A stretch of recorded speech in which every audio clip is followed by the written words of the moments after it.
City India news Telugu.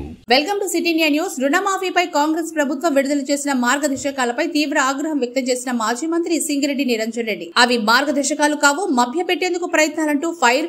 రుణమాఫీకి PM Kisan డేటాను అనుసరించడం అంటే రుణమాఫీ లక్ష్యానికి గండి కొట్టడం, రైతాంగాన్ని వంచడమే. హామీలు ఇచ్చినప్పుడు లేని ఆంక్షలు అమలు చేసేటప్పుడు ఎందుకు అని అన్నారు.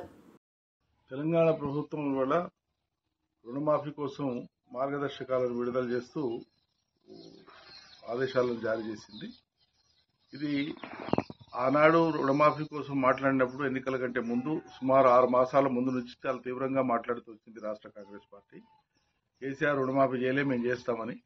అప్పటికి 2 విడతల రుణమాఫీ చేసి కేసీఆర్ కేవలం 6,000 పైచిల కోట్లు మాత్రమే మిగిలి ఉండే రెండో విడతలో 19,000 కోట్లలో. కానీ దానికే నానా గగ్గోలు చేసి మేము వస్తే తక్షణం అమలైపోతుంది, ప్రభుత్వం ఏర్పడిన వెంటనే రుణమాఫీ మొత్తం చేస్తాం, అందరు రైతులకు చేస్తాం, చివరికి డిసెంబర్ 9 నాడు రాగానే మొదటి పని అదే చేస్తామని చెప్పి మాట్లాడిన విషయం రాష్ట్ర రైతులందరికీ తెలుసు, ప్రజానికానికి అంతా తెలుసు. ఆనాడు ఆశ కల్పించేటప్పుడేమో అందరి రైతులకని చెప్పినారు.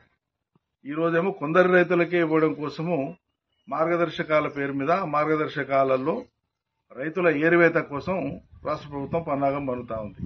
ఇది అత్యంత దుర్మార్గమైన హేయమైనటువంటి చర్య.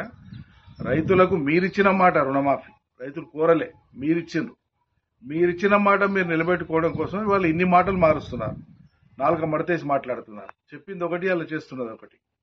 మీరు చెప్పింది ఏంటి? మొత్తం ఇస్తాం, కేసీఆర్ ఇవ్వంగా మిగిలింది ఏముందో అది ఇస్తాము, మళ్ళీ ఇప్పుడు మీరు తీసుకోండి, అర్జెంటుగా తీసుకోండి, అందరికి ఇస్తామన్నారు. అసలు 2 లక్షల రుణాలు తీసుకున్నటువంటి రైతుల సంఖ్య ఎంత, వాళ్ళు ఎవరెవరు మండలాల వారిగా జాబితా విడుదల చేయమని గత 2-3 మాసాల నుంచి మేము డిమాండ్ చేస్తున్నాం, చేయలే. మరి ఈ సింగారం కోసము 7 నెలలు ఎందుకు ఊరించినట్లు? ఇదేదో డిసెంబర్ 9 నాడు అప్పుడే చేసింటే అయిపోవు కదా. 7 నెలలు రైతాంగాన్ని ఎందుకు ఆశల పల్లకిలో ఊరేగించినారు? వచ్చేస్తుంది మీకు, వచ్చేస్తుంది, అగొచ్చేస్తుంది అని చెప్పి ఊరిస్తుంది. చాలా పెద్ద పెద్ద మాటలు మాట్లాడుతుంది.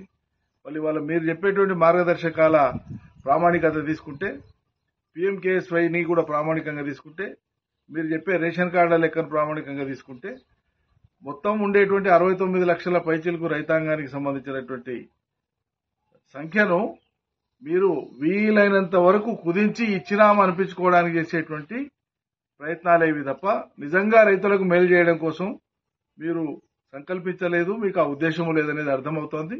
మేము ఈ మాట చెప్తూనే వస్తున్నాం వరుసగా. ప్రజలకు కూడా అర్థం కావాలి, రైతులకు కూడా అర్థం కావాలి. మరి వాళ్ళ రైతులు కూడా అర్థం చేసుకుంటారు రాష్ట్ర ప్రభుత్వం యొక్క నీతిని.